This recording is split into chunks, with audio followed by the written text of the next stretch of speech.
կարծում եմ, որ ժողովրդի մեծամասնությունը, գերակշիռ մեծամասնությունը գոնե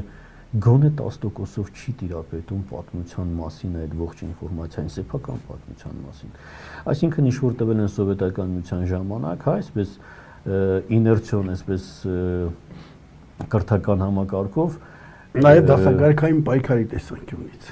Դու պիտի հիշես, ասենք, մենք մեր սերունդը, մեզնից մեծերը, մեզնից փոքրերը արդեն չեն հիշի, ունեինք նորագույն պատմություն, եթե չեմ սխալվում այս հաստության, հին աշխարհի պատմություն, ՍՍՀ պատմություն, կարծեմ նոր դարերի պատմություն, ինչ-որ այսպես ՍՄԿԿ պատմություն։ ՍՄԿԿ պատմություն, համագումարները, ՍՄԿԿ անգիր էինք անում։ Հա, եւ ունեինք հայոց